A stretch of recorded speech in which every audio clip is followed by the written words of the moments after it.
Hi കൂട്ടുകാരെ, വിസ് media 123 എന്ന എൻ്റെ യൂട്യൂബ് ചാനലിലേക്ക് ഏവർക്കും സ്വാഗതം. ഇപ്പോൾ നിങ്ങൾ വീഡിയോയിൽ കണ്ടുകൊണ്ടിരിക്കുന്നത് അമൃത ഭാരത് എക്സ്പ്രസ് ആണ്. ഈ ട്രെയിനിൻ്റെ വീഡിയോ കുറേ ഹിന്ദി യൂട്യൂബ് ചാനലുകളിൽ കാണാനിടയായി. അപ്പോൾ മുതൽ ഈ ട്രെയിനിൽ നേരിട്ട് കാണണമെന്നും ഇതിലൊന്ന് കയറണമെന്നും ഞാൻ ആഗ്രഹിച്ചിരുന്നു. ഇപ്പോൾ ഈ ട്രെയിൻ മുംബൈയിലുള്ള ലോകമാന്യ തിലക് എന്ന റെയിൽവേ സ്റ്റേഷനിൽ നിർത്തിയിട്ടിരിക്കുന്നു. ദൂരക്കാഴ്ചയിൽ ഞാൻ കരുതി ഇത് നമ്മുടെ വന്ദേ ഭാരത് എക്സ്പ്രസ് ആണെന്ന്. അടുത്ത് ചെന്നപ്പോഴാണ് മനസ്സിലായത് ഞാൻ കുറേ നാളുകൊണ്ട് കാണാൻ ആഗ്രഹിച്ച നമ്മുടെ അമൃത ഭാരത് എക്സ്പ്രസ് തന്നെയാണെന്നത്. ഈ ട്രെയിൻ മുംബൈ ലോകമാന്യ തിലകിൽ നിന്നും സഹർസ വരെ സർവീസ് നടത്തുന്നു. ഏകദേശം 800 കിലോമീറ്റർ കവർ ചെയ്യും. ഇപ്പോഴത്തെ റെയിൽവേ മന്ത്രിയായ അശ്വിനി വൈഷ്ണവിൻ്റെ നേതൃത്വത്തിൽ 2023 ഡിസംബർ 30 മുതൽ ആദ്യ സർവീസ് ജനങ്ങൾക്ക് വേണ്ടി ആരംഭിച്ചു. ബഹുമാനപ്പെട്ട പ്രധാനമന്ത്രി ശ്രീ നരേന്ദ്രമോദി അവർ ഫ്ലാഗ് ഓഫ് ചെയ്തു.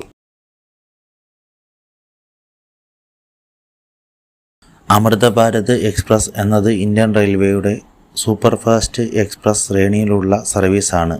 ഇതൊരു non AC sleeper cum unreserved സേവനമാണ്. ഈ സർവീസ് കുറഞ്ഞ ചെലവിൽ കൂടുതൽ ദൂരത്തേക്ക് യാത്ര ചെയ്യാനായി റെയിൽവേ നമുക്കായി സംഭാവന ചെയ്തിരിക്കുന്നു. ഈ ട്രെയിന് 1800 യാത്രക്കാരെ ഒറ്റ ട്രിപ്പിൽ വഹിക്കാനായി സാധിക്കും. ഈ ട്രെയിനിൽ 22 കോച്ചുകളാണ് ഉള്ളത്. അതിൽ 12 നോൺ AC സ്ലീപ്പർ കോച്ചുകളും 8 ജനറൽ അൺറിസർവ്ഡ് ക്ലാസ് കോച്ചും 2 ലഗേജ് കോച്ചുകളുമാണ് ഉൾപ്പെടുത്തിയിരിക്കുന്നത്. ഇതിൽ പാൻട്രി സർവീസ് ലഭ്യമാണ്. CCTV ക്യാമറയും യാത്രക്കാരുടെ സുരക്ഷയ്ക്ക് വേണ്ടി സ്ഥാപിച്ചിട്ടുണ്ട്. ബയോ വാക്യൂം ടോയ്ലറ്റുകൾ, സെൻസർ അധിഷ്ഠിത വാട്ടർ ടാപ്പുകൾ, passenger information system, USB mobile charging പോർട്ടുകൾ മുതലായവയുണ്ട്.